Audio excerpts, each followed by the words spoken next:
નમસ્કાર દર્શક મિત્રો, હું પ્રેક્ષા જાની અબ તક ચેનલની ચાય પે ચર્ચામાં તમારું હાર્દિક સ્વાગત કરું છું.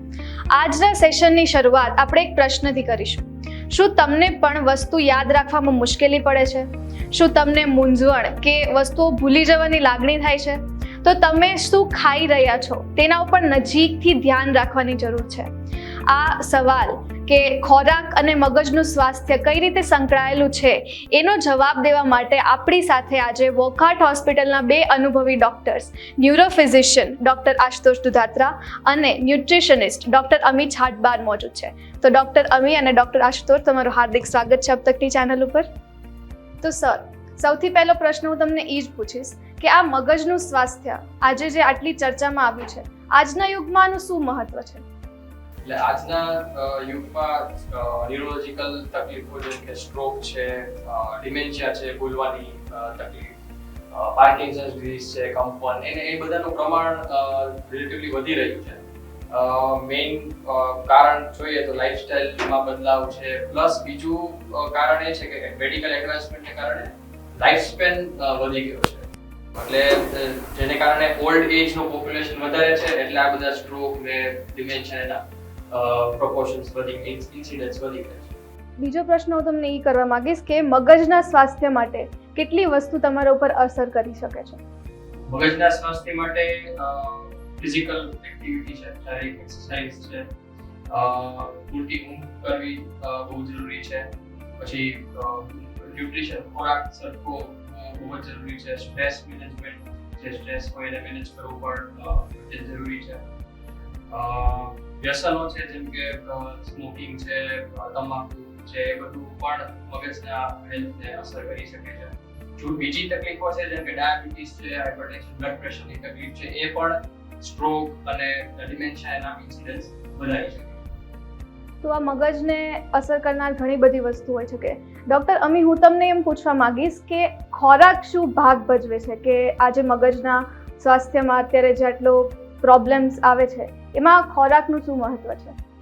ખોરાક, કોઈ પણ પ્રકારનો ખોરાક હોય એ આપણા શરીરને ન્યુટ્રિશન આપે છે, પોષણ આપે છે, જેના કારણે આપણે આપણા રેગ્યુલર વર્ક કરી શકીએ છીએ, આપણે હેલ્ધી લાઈફ જીવી શકીએ છીએ. હવે અપૂરતો ખોરાક, અપૂરતું પોષણ, એ બધી વસ્તુઓ મગજના વિકાસ અને એની કાર્યક્ષમતા જે હોય છે એના પર ઘટાડો લાવે છે, જેના કારણે નવા રોગો તમને થઈ શકે. ડિપ્રેશન છે, પછી તમે ડિમેન્શિયા છે, ભૂલી જવું, કોઈ પણ કાર્ય કરવાની આપણી ક્ષમતા હોય જેમાં ઘટાડો નોંધાય છે. તો પ્રોપર પ્રમાણમાં પૂરતું ન્યુટ્રિશન વાળું ફૂડ ના મળે તો આ બધી વસ્તુ પર અસર પડે છે, અને જેના કારણે આપણું જે નોર્મલી જે લાઈફસ્ટાઈલ હોય છે, જીવન જીવવા, જે યોગ્ય જીવન જીવવાની જે પ્રોસેસ છે, જેમાં વિક્ષેપ પડે છે. તો તમે જેમ વાત કરી કે ન્યુટ્રિશન નથી મળતું પૂરતું આજના સમયમાં, તો ન્યુટ્રિશનની જ્યારે આપણે વાત કરીએ તો વિટામિન્સ અને મિનરલ્સનું નામ સૌથી પહેલું આવે છે. તો વિટામિન્સ અને મિનરલ્સ જે છે એનું શું મહત્વ છે મનુષ્યના માનસિક અને શારીરિક જીવન માટે? ફર્સ્ટ તો જેટલા બી વિટામિન્સ અને મિનરલ્સ છે તે બ્રેન ડેવલપમેન્ટ માટે ઘણા જરૂરી છે. જેમાં આપણે બી કોમ્પ્લેક્સ છે, વિટામિન બી છે, વિટામિન સી છે, મેગ્નેશિયમ છે, જેના કારણે આપણું બ્રેન ડેવલપ થાય છે. પછી તમને એન્ટીઓક્સિડન્ટ મળે છે, વાઇટામિન રીચ ફૂડ લ્યો જેમ કે વિટામિન સી, તો જે આપણને એન્ટીઓક્સિડન્ટ પૂરું પાડે, જેનાથી થતી જે આડઅસરો હોય છે, જે ઓક્સિડેટિવ સ્ટ્રેસ થાય છે, જેના કારણે આપણે ભૂલી જવું, પછી બીજા બધા જે ડિઝીઝ થવા છે, તો એનાથી પ્રિવેન્શન મળે. ડૉક્ટર આશુતોષ, ડૉક્ટર અમીએ જેમ વાત કરી કે વિટામિન્સ અને મિનરલ્સનું ખૂબ જ મોટો રોલ હોય છે એક મનુષ્યના જીવનમાં, તો જ્યારે વિટામિન્સ અને મિનરલ્સ પૂરતા મળતા નથી કે એની ઉણપ હોય છે તો શું થઈ શકે છે અસરો, અને એના શું સિમ્ટમ્સ જોવા મળે છે? બધા વિટામિન્સ ઘણી ટાઈપના હોય. બી કોમ્પ્લેક્સ એમ કીધું કે બી કોમ્પ્લેક્સ છે, તેમાં B1, B6, B12 આવે. તો બહુ કોમનલી જોવાતું ડેફિશિયન્સી B12 ની હોય છે, જે આપણે નોર્મલી ગુજરાતીઓમાં આપણે વેજીટેરિયન ડાયટ વધારે પ્રિફર કરતા હોય, તો એમાં B12 ઓછું મળે. તો એને કારણે એની કમી ડેવલપ થાય, તેમાં હાથ પગમાં ઝંઝનાટી થવી, થોડું ભૂલાઈ જવું, ઘણીવાર કરોડરજ્જુમાં મેજર અસર થાય તો પેરાલિસિસ પણ થઈ શકે, એટલી હદે અફેક્શન થઈ શકે જો B12 ની કમી હોય. આ એક ઉદાહરણ છે. બીજા જેમ કે વિટામિન B1 ની કમી હોય તો મગજ ઉપર અસર થઈ શકે છે. જે ક્રોનિક આલ્કોહોલિક હોય, જે દારૂનું વ્યસન કરતા હોય, એ લોકોમાં વધારે કોમનલી એ વસ્તુ જોવા મળે છે. બીજા મિનરલ્સ છે, જેમ કે મેગ્નેશિયમ છે, આયર્ન છે, ઝિંક છે, એ પણ બધા બ્રેઇન હેલ્થ માટે ઘણા જરૂરી છે. અગર વિટામિન્સની અને મિનરલ્સની વાત કરીએ તો વિટામિન ઈ અને મેગ્નેશિયમનું નામ સાંભળ્યું હોય છે દર્શકોએ, પણ એની લગતે માહિતી નથી હોતી બધા પાસે. તો આ વિટામિન ઈ અને મેગ્નેશિયમ વિશે તમે કંઈક માહિતી આપી શકો અને એની ઉણપથી શું થઈ શકે છે? એટલે વિટામિન ઈ જે છે ને ટોકોફેરોલ પણ કહેવાય છે, અને એની કમીથી એની ડેફિશિયન્સીથી જે આપણે બે મગજ, મોટું મગજ અને નાનું મગજ, એમાં નાનું મગજ હોય એમાં અસર થઈ શકે છે એની ડેફિશિયન્સી, અને ચાલવામાં બેલેન્સમાં સંતુલન છે, પછી ચેતાતંતુમાં પણ અસર થઈ શકે છે અગર વિટામિન ઈની ડેફિશિયન્સી હોય. મેગ્નેશિયમની સિવિયર બહુ વધારે ડેફિશિયન્સી હોય, એની કમી વધારે હોય તો એમાં ઇવન ખેંચ કે તો સીઝર્સ પણ આવી શકે છે, સ્નાયુનું ટ્વિચિંગ થઈ શકે ને એવા બધા લક્ષણો જોવા મળી શકે. તો દર્શકો માટે કે બ્રેઇનને ટ્રેન કરવા માટે કે હેલ્થને સારી રાખવા માટે તમે શું એક્સરસાઇઝ કે વિચારો એ લોકોને આપી શકો છો? બ્રેઇન હેલ્થને સારી મેન્ટેન કરવા માટે ફિઝિકલ એક્સરસાઇઝીસ બહુ જરૂરી છે, સ્પેસિફિકલી કોર બોડી એક્સરસાઇઝીસ છે. એના સિવાય મેન્ટલ એક્સરસાઇઝીસમાં આપણે પઝલ સોલ્વિંગ છે, સુડોકુ છે, એ બધું પણ કરી શકાય. સાથે સંગીત પણ ઘણું બ્રેઇન હેલ્થમાં મદદ રૂપે થાય છે. એના સિવાય આમ જનરલ સોશિયલ કનેક્શન્સ છે, જે તમારી જોબ છે એમાં તમે એક્ટિવલી કરો તો પણ બ્રેઇન હેલ્થ મેન્ટેન રહે છે સારી. ડોક્ટર, અમી આ અત્યારનો બહુ જ ઇમ્પોર્ટન્ટ મુદ્દો બની ગયો છે કે મહિલાઓના હોર્મોન્સ એમની જે જીવન હોય છે, જીવનશૈલીમાં થ્રુઆઉટ ચેન્જ થતા હોય છે એના હોર્મોન્સ. તો એમની માટે ખોરાક કેટલો મહત્વપૂર્ણ છે અને ઈ કઈ રીતે પોતાની સ્વાસ્થ્યનું અને મગજના સ્વાસ્થ્યનું અને ચેન્જીસને કારણે ઘણી બધી ઇફેક્ટ થતી હોય છે, જેમ કે ફિમેલ્સને મેનોપોઝ આવવા, પીરિયડ્સ આવવા, દેન તમારું મૂડ સ્વિંગ્સ આવે, એન્ઝાઇટી આવે, અને ઘણી વખત આ હોર્મોનલ ચેન્જીસને કારણે ડિપ્રેશન પણ થતું હોય છે. સો અગર નાની કિશોરીઓ છે તો એમને પીરિયડ સ્ટાર્ટ થાય તો એના માટે એમને હેલ્ધી ફૂડ ખવડાવવું જોઈએ, આયર્ન રિચ ડાયટ આપવી જોઈએ કે જેના કારણે એમને પ્રોબ્લેમ ન આવે, એમનું એનેમિક ના થાય.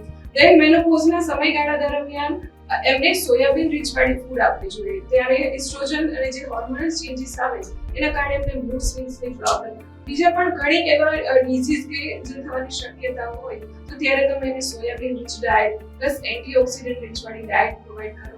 પ્લસ પ્રેગ્નન્સી સમયે ઘણો બધો શરીરમાં બદલાવ થતો હોય, બેબીનું બ્રેઇન ડેવલપમેન્ટ થતું હોય, તો એવા સમયગાળામાં પૂરતું પોષણવાળું જમવાનું ખોરાક એમને આપવો જોઈએ, જેની અંદર તમે એને આયર્ન રીચ ફૂડ આપી શકો, પ્લસ તમે એમને પ્રોટીન વાળી વસ્તુઓ આપવાની, વિટામિન અને મિનરલ્સ માટે તમે ફળોનો યુઝ કરી શકો છો. તો આ બધી વસ્તુઓ આપવાથી એમને બાળકની હેલ્થ પર પણ ઘણો અસર પડે છે અને એના બ્રેઇનના ડેવલપમેન્ટ પર પણ અસર પડે છે. અને આ પ્રશ્ન મને અત્યારે ઊભો થયો કે તમે કીધું કે સોયાબીન રીચ ડાયટ ને બધું આપવું જોઈએ, પણ આજકાલ જંક ફૂડનો ઘણો જાજો ક્રેઝ છે, સ્પેશિયલી ટીનેજ ગર્લ્સ જે હોય છે એ લોકોની અંદર. તો એવા કયા ખોરાક છે જે એ લોકોને ન ખાવા જોઈએ કે એ લોકોનું સ્વાસ્થ્ય સારું રહે? ટીનેજર્સ માટે ફર્સ્ટ તો એ લોકોએ બ્રેડ અને બ્રેડની પ્રોડક્ટ્સ જે છે એ અવોઇડ કરવી જોઈએ. ચીઝ હેલ્ધી છે, બટ અગર એને તમે અનહેલ્ધી વેમાં યુઝ કરો છો તો એની હાર્મ તો થવાની જ છે, જે તમને પહેલા પિગમેન્ટેશન આપી શકે, તમારા હેર પર, તમારા સ્કિન ઉપર ઘણી બધી ઇફેક્ટ પડે છે. અનહેલ્ધી ફૂડની અંદર બ્રેડની product, sugar beverages, carbonated beverages, એવું બધું અત્યારે ટીનેજર લેવાનું વધારે પ્રિફર કરે છે. they are not ready for home food, કે ઘરે બનાવેલું જમવા માટે એ લોકો ઓલમોસ્ટ રેડી નથી હોતા. પ્લસ એની અંદર હોર્મોનલ ચેન્જીસને કારણે એ લોકોનું બધું બોડીને એટલું ચેન્જ થતું હોય, પ્લસ એમની જે વાત હોય કે જે શેર ના કરી શકતા હોય. આ સમયગાળામાં એ લોકોની સાયકોલોજીકલ કાઉન્સેલિંગની પણ બહુ બધી મોટી જરૂરિયાત ઊભી થાય છે, અને એ ભાગ ભજવે છે એમના પેરેન્ટ્સ, એમના ટીચર્સ અને ફ્રેન્ડ્સ. આ સમયમાં અગર આ 3 વસ્તુઓ એમને અગર પ્રોપર વેમાં મળી જાય તો એનો જે ટીનેજરનો જે સમય છે એ ફૂલી એન્જોય પણ કરી શકે છે, અનહેલ્ધી પણ થઈ જાય અને એની લાઈફસ્ટાઈલ પર પણ ઘણો ઇફેક્ટ થશે. તો આ પ્રશ્ન હું તમને બેને પૂછવા માંગીશ કે ભારતમાં યુવાઓનું પ્રમાણ સૌથી જાજુ છે, તો સૌથી પહેલા તો ડૉક્ટર આશુતોષ, તમારી પાસે કોઈ એવા કેસીસ આવ્યા હોય કે યુવાઓની અંદર અત્યારે જે કહીએ ને સોશિયલ મીડિયાનો ક્રેઝ હોય છે કે જે બી હોય છે, તો એના લીધે એ લોકોને શું મગજના સ્વાસ્થ્યમાં ધ્યાન રાખવાનું છે? હા, એટલે મારે રીતે રિસન્ટલી એક કેસ આવ્યો હતો જે 18-year-old છોકરો હતો અને એની કમ્પ્લેન મેં હતી કે મેમરીમાં તકલીફ થાય છે. યુઝ્યુઅલી મેમરીની તકલીફ આટલી યંગ એજથી સ્ટાર્ટ ન થાય, જેમ કે ડિમેન્શિયા ને બધું એ લેટ ફેઝમાં. હવે એ છોકરો મેઇન કમ્પ્લેન એ જ હતી કે એમને યાદ રહેતું નથી, જે વાંચે પણ સરખું યાદ નથી. તો સોશિયલ મીડિયા જે છે એમાં આપણે કન્ટિન્યુઅસ ઇન્સ્ટાગ્રામ ને બધામાં કન્ટિન્યુઅસ બધી રીલ્સ ને એવું કન્ટિન્યુઅસ જોતા હોય તો એ એક બ્રેઇન મેક સિસ્ટમ હોય, રિવોર્ડ સિસ્ટમ હોય, એમાં ડોપામિન નામનું કેમિકલ કન્ટિન્યુઅસ સિક્રેટ થતી રહે. હવે એને કારણે આવી રીતે કન્ટિન્યુઅસ આવું સોશિયલ મીડિયા યુઝ કરવાથી એટેન્શન સ્પેન ઘણું ઓછું થઈ જાય એમનું, અને એને કારણે એવું લાગે કે મેમરી ઓછી છે, પણ એકચ્યુઅલમાં એટેન્શન સ્પેન એટલું ઓછું થઈ ગયું ને તો એ બધું રિટેન કરવું, મેમરી રિટેન કરવી ઘણી ડિફિકલ્ટ થઈ ગઈ. અને એડિશનલી લાઈફસ્ટાઈલ પણ ઘણી ખરાબ થઈ ગઈ છે. આ એને કારણે લેટ જે સુવાનું જે હોય છે, ઊંઘ પૂરતી નથી થતી, પછી બેઠાડું જીવન છે, એ બધું એડિશનલ કન્ટ્રીબ્યુટિંગ ફેક્ટર્સ છે. તો ડૉક્ટર અમી, જે આ કેસીસ છે યુવાઓમાં સ્પેશિયલી મહિલાઓને પણ સાથે લઈને આપણે ચાલીએ તો એ લોકોને ખોરાકમાં શું ધ્યાન રાખવાની જરૂર છે? ખોરાકમાં જે આપણી પારંપરિક રીતે જે બધી ફૂડ પેટર્ન છે એ ઘણી સરસ છે. સાઉથ ઇન્ડિયન, ગુજરાતી, પંજાબી એ ફૂડ પેટર્ન બહુ સરસ છે. બટ જે અત્યારનું જે યુવા વર્ગ છે જે ફાસ્ટ ફૂડ તરફ વળ્યો છે, તો એ થોડુંક અગર એમાં ફેરફાર લાવે, એમાં ચેન્જ લાવે અને આપણી પારંપરાગત જે રેસિપીઝ છે એના પર ફોકસ કરે તો વધારે હિતાવહ. બ્રેડ અને બ્રેડની પ્રોડક્ટને અવોઇડ કરી એની જગ્યાએ હેલ્ધી ફૂડ પ્રોડક્ટ જેમ કે રાગી, પછી સોયાબીન, આ પ્રોટીન વાળા આપણે જે દાળ અને કઠોળ, દૂધ અને એનો ઉપયોગ વધારે તો એ લોકો માટે વધારે હિતાવહ. પ્લસ ફ્રૂટ્સના અત્યારે ઘણી બધી પ્રોડક્ટ બનાવી શકાય. તમે ઘરે બી ઘણી એવી વસ્તુ છે જે તમે બનાવી શકો, જેની અંદર તમે એર શેક બનાવી શકો છો, પોરેજીસ બનાવી શકો છો. તો એ પોરેજ ને એ બધી વસ્તુને કારણે તમને પોષણ મળી રહે અને તમને આગળ જે તમારું જીવન જીવવા માટે તમને એક હેલ્ધી લાઈફ મળી રહે ફૂડ. અને છેલ્લો પ્રશ્ન તો હું તમને એ જ પૂછીશ કે મગજના સ્વાસ્થ્ય પ્રત્યે સભાન રહેવા માટે એવી કઈ આદતો છે ખોરાકની અંદર જે સુધારવાની જરૂર છે? મેગ્નેશિયમ રીચ ફૂડ લેવું જોઈએ, જેની અંદર તમે સીડ્સ છે, વોલનટ્સ છે, ડ્રાય ફ્રૂટ્સ છે, અળસી છે, ફ્લેક્સ સીડ્સ છે. હેલ્ધી ઓઇલનો યુઝ કરવો જોઈએ, જેમ કે sunflower, soybean, safflower oil, olive oil, flaxseed oil, એવા ઓઇલ યુઝ કરવા જોઈએ.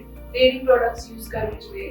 ડેરી પ્રોડક્ટની અંદર મિલ્ક એન્ડ મિલ્ક પ્રોડક્ટ આવી ગઈ, પ્લસ પ્રોબાયોટિક ફૂડ્સ. આપણું જે દહીં છે અને દહીંથી જે આથવેલી જે બનાવેલી પ્રોડક્ટ છે, ઈડલી, ઢોકળા, તો એ બધી વસ્તુઓનો ઉપયોગ પણ લેવો જોઈએ, જેનાથી પ્રીબાયોટિક જે બેક્ટેરિયા હોય, જે આપણી બોડીમાં બેનિફિશિયલ બેક્ટેરિયા હોય, જે આપણને હેલ્ધી લાઈફસ્ટાઈલ જીવવા માટે મદદ કરે છે. તો એવો અગર ખોરાક લેવામાં આવે તો તમે તમારું જીવન ખૂબ ખુશીથી અને સારી રીતે આરોગ્યપ્રદ જીવન જીવી શકો છો. અને ડૉક્ટર આશુતોષ, જે ખોરાકની સિવાયની વસ્તુઓ છે મગજના સ્વાસ્થ્ય માટે, એ કઈ રીતે ધ્યાન રાખી શકાય? મેં જેમ પહેલા કીધું કે ઊંઘ બહુ જ જરૂરી છે, કેમ કે ઊંઘ હમણાં રિસન્ટલી ડિસ્કવર્ડ એક મગજમાં એક સિસ્ટમ હોય જેને ગ્લિમ્ફેટિક સિસ્ટમ હોય. મગજમાં જે મેટાબોલિઝમને કારણે જે કચરો બનતો હોય એ સિસ્ટમથી રિમૂવ થાય અને એ સિસ્ટમ ત્યારે જ એક્ટિવેટ થાય જ્યારે આપણે સૂતા હોય.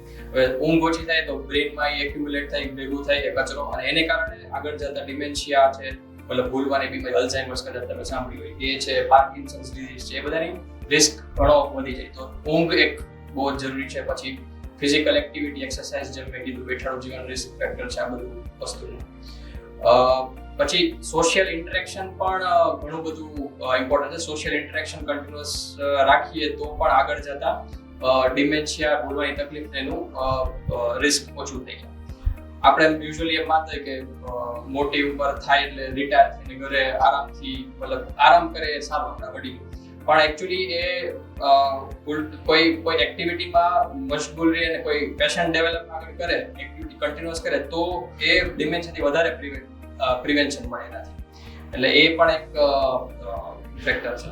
અને બાકી ખોરાક તો કીધું છે જે આપણે જે એડિક્શન્સ જે છે બધા વ્યસનો, સ્મોકિંગ છે, આલ્કોહોલ છે, એ બધું પણ અવોઇડ કરવું જોઈએ.